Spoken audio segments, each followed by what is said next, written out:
Hello friends, स्वागत है आपका पढ़ाई लिखाई ज्ञान में।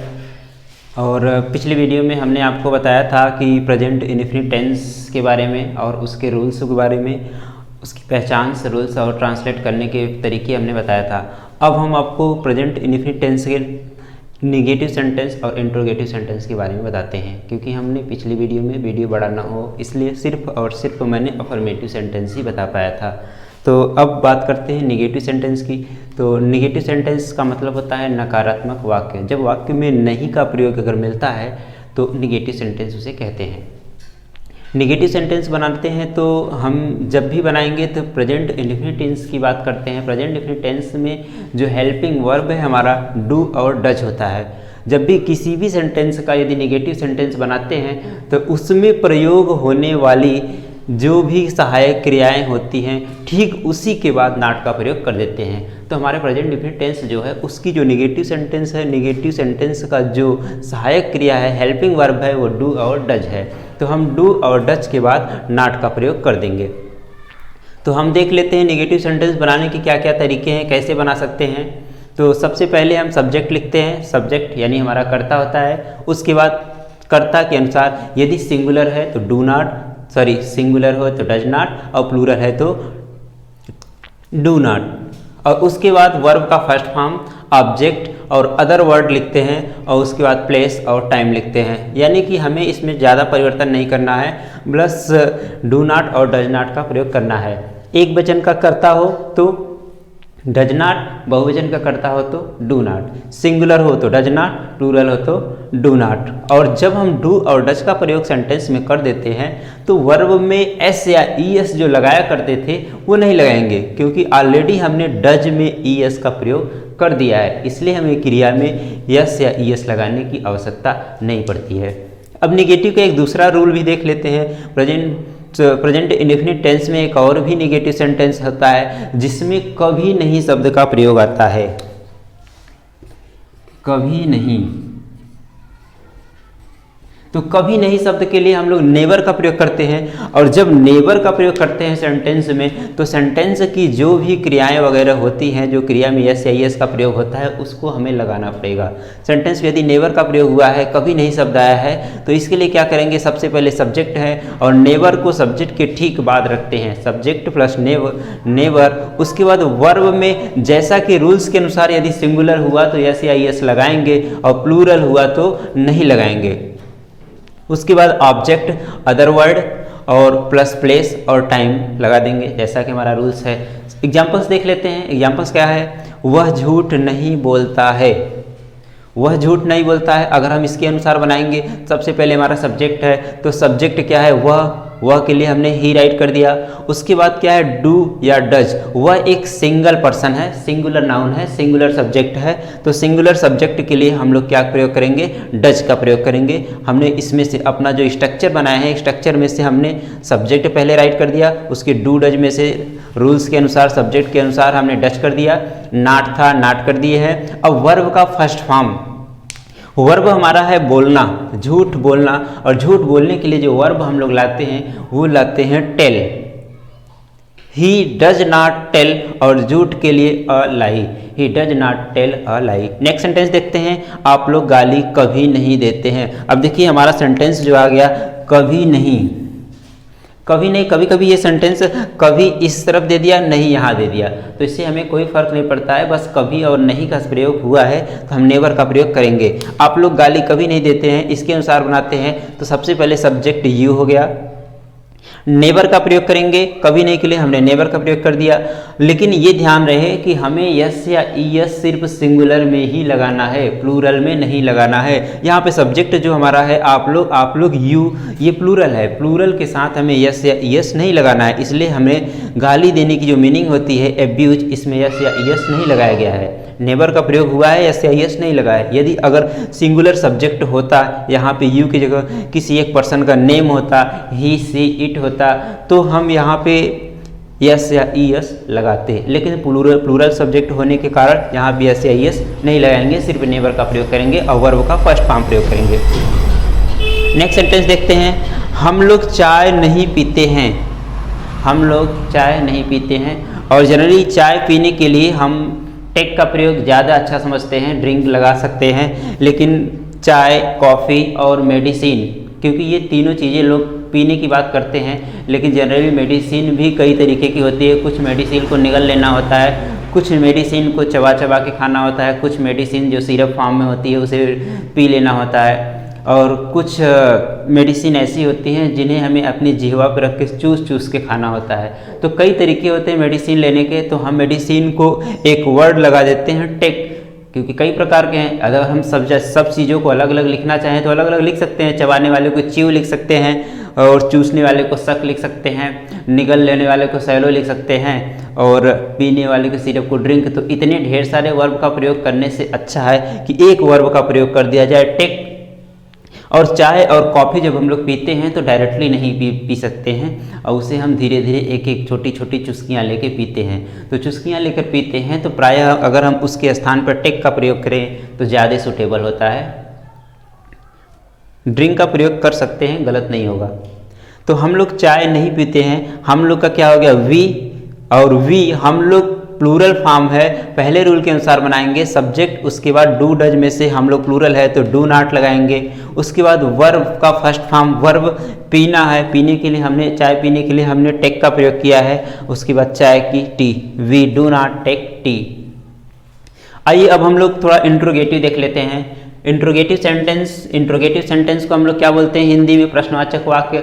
इंट्रोगेटिव सेंटेंस भी दो प्रकार के होते हैं। एक सेंटेंस होता है जो सेंटेंस क्या से प्रारंभ होता है, दूसरा वाक्य होता है क्या, क्यों, कब, कैसे, कहाँ, ये सब बीच में आते हैं, अर्थात क्वेश्चन वर्ड जो है बीच में दिए जाते हैं। और जब क्या से प्रारंभ होने वाला सब्जेक्ट होता है, क्या से प्रारंभ हो रहा है जो भी सेंटेंस है, उसकी जो आंसर है वो हम यस या नो में दे सकते हैं।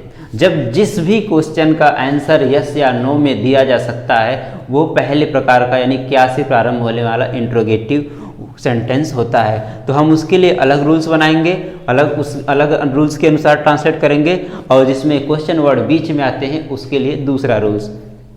तो सबसे पहले क्या से प्रारंभ होने वाले वाक्य को देख लेते हैं। और ये भी ध्यान रहे, दुनिया के जितने भी क्या से प्रारंभ होने वाले वाक्य हैं उनमें से किसी भी क्या की अंग्रेजी नहीं लिखी जाएगी, बल्कि उस सेंटेंस में प्रयोग होने वाली सहायक क्रिया को ही सबसे पहले लिख देते हैं। जो भी उस सेंटेंस में हेल्पिंग वर्ब प्रयुक्त होती है उसी हेल्पिंग वर्ब को पहले लिख देते हैं। अर्थात यदि स्टार्टिंग में, किसी भी सेंटेंस की स्टार्टिंग में यदि क्या शब्द आया है तो उस क्या शब्द की अंग्रेजी नहीं लिखी जाएगी, बल्कि उसके स्थान पर उस सेंटेंस में प्रयुक्त होने वाली हेल्पिंग वर्ब को ही सबसे पहले लिखते हैं। देखते हैं इसका स्ट्रक्चर कैसा है। सबसे पहले हमने हेल्पिंग वर्ब डू या डज लगा दिया है। यदि सिंगुलर रहेगा तो डज और प्लूरल रहेगा तो डू। उसके बाद सब्जेक्ट लगाएंगे। हाँ, मैंने एक चीज़ और इसमें ऐड कर दिया है, इंट्रोगेटिव के साथ साथ नेगेटिव भी। कभी कभी होता है इंट्रोगेटिव नेगेटिव, कुछ लोग अलग अलग रूल्स के अनुसार बताते हैं।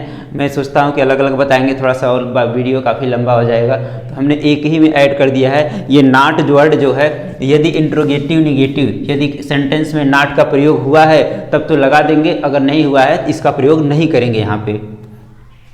उसके बाद वर्ब का फर्स्ट फॉर्म लगाएंगे, object, other word, place, time, और लास्ट में क्वेश्चन मार्क जरूर लगाएंगे। यदि इंट्रोगेटिव सेंटेंस हम बना रहे हैं तो क्वेश्चन मार्क जरूर लगाएंगे। दूसरा रूल देख लेते हैं। दूसरे रूल में क्या होता है, क्या, क्यों, कब, कैसे, कहाँ, इस तरह के प्रश्नसूचक शब्द बीच में दिए जाते हैं। जब प्रश्नसूचक शब्द बीच में दिए जाएं तो उनकी अंग्रेजी यानी उनका इंग्लिश वर्ड्स सबसे पहले लिखेंगे। तो सबसे पहले हम लोग क्वेश्चन वर्ड्स लिखेंगे, उसके बाद ठीक इसी की तरह डू या डज लगाएंगे, जैसा होगा सिंगुलर के साथ डज, प्लूरल के साथ डू। उसके बाद सब्जेक्ट, और इसमें भी मैंने नॉट को इंक्लूड कर दिया है। यदि नेगेटिव नॉट शब्द, हिंदी में नॉट शब्द नहीं शब्द अगर आया है तब तो नॉट लगा देंगे, अगर नहीं आया है तो इसे छोड़ देंगे। उसके बाद वर्ब का first form object plus other word plus place plus time, और अंत में क्वेश्चन मार्क जरूर लगाते हैं। सेंटेंस हम देख लेते हैं एग्जाम्पल के रूप में। क्या आप लोग पत्र नहीं लिखते हैं? अभी सेंटेंस की जो शुरुआत है वो क्या से हुई है, और हम जानते हैं कि जितने भी सेंटेंस की शुरुआत यदि क्या से होती है तो हम क्या शब्द की अंग्रेजी नहीं लिखते हैं, बल्कि इसमें प्रयुक्त होने वाली सहायक क्रिया को ही सबसे पहले लगा देते हैं। अगर सिंगुलर सब्जेक्ट है तो हम सहायक क्रिया डज का प्रयोग करते हैं, प्लूरल सब्जेक्ट है तो सहायक क्रिया डू का प्रयोग करते हैं।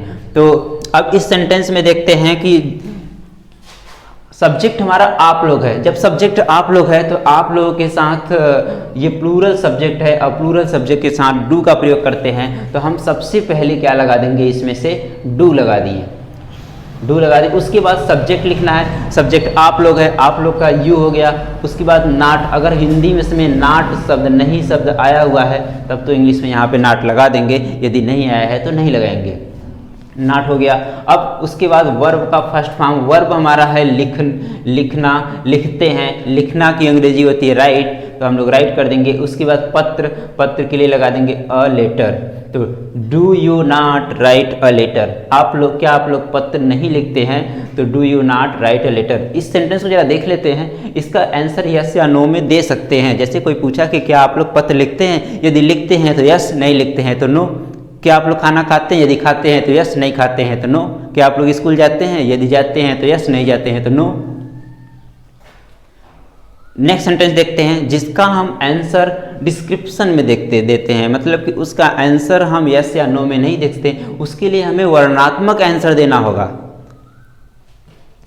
तो देखिए, राधा प्रतिदिन क्या खाती है, तो अब क्या शब्द बीच में आया है। अभी ठीक इसके पहले वाक्य में देखें क्या शब्द शुरू में आया था। जब क्या शब्द शुरू में आया था तो हमने इसकी अंग्रेजी नहीं लिखा, जबकि इसकी अंग्रेजी वाट होता है, वाट मीन्स क्या, लेकिन शुरू में आने के कारण हमने इसका अंग्रेजी नहीं लिखा, बल्कि उसमें प्रयुक्त होने वाली सहायक क्रिया को ही लिखा। लेकिन अब दूसरे सेंटेंस में क्या शब्द आया हुआ है, बीच में आया है। जब भी ये क्या शब्द बीच में आता है तब इसकी अंग्रेजी वाट जरूर लिखी जाएगी और सबसे पहले लिखी जाएगी, क्योंकि यही जो वर्ड है यही क्या है, क्वेश्चन वर्ड है। तो सबसे पहले हमें क्वेश्चन वर्ड्स लिखना है। क्वेश्चन वर्ड क्या है, क्या, और क्या की अंग्रेजी व्हाट। उसके बाद डू या डज लगाना है, और डू और डज में से सब्जेक्ट के अनुसार लगाना है। हमारा सब्जेक्ट है राधा, तो राधा एक सिंगल लड़की का नाम है, तो सिंगल लड़की है, सिंगुलर सब्जेक्ट है, सिंगुलर सब्जेक्ट के साथ हमें डज का प्रयोग करना है।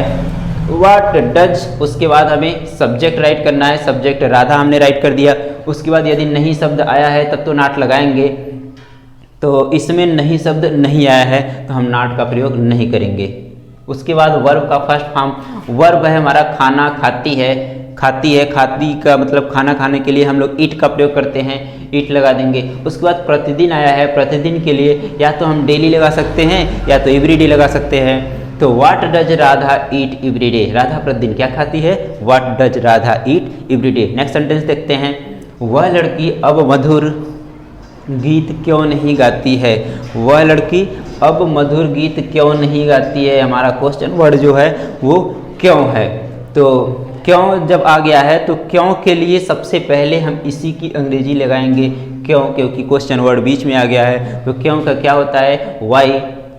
उसके तुरंत बाद हम लोग हेल्पिंग वर्ब जो डू और डज है इसमें से लगाएंगे। तो हमारा सब्जेक्ट है वह लड़की, हम किसी एक लड़की की तरफ इशारा करके कह रहे हैं, इसका मतलब कि कोई एक लड़की है, सिंगुलर सब्जेक्ट है, सिंगुलर सब्जेक्ट है तो हम डू और डज में से डज का प्रयोग करेंगे। वाई डज दैट गर्ल, वह लड़की के लिए that girl, why does that girl. Verb हमारा अब है गीत गाना, गाती, क्योंकि जिसमें तातेती लगा होता है वही हमारा वर्ब होता है गाती, तो गाती का वो हो जाएगा सिंग। और उसके बाद है मधुर गीत, सिंग अ स्वीट सॉन्ग, मधुर गीत के लिए अ स्वीट सॉन्ग। अब एक और वर्ड आया है अब को क्या लिख देंगे, नाउ, और अंत में क्वेश्चन मार्क जरूर लगाएंगे।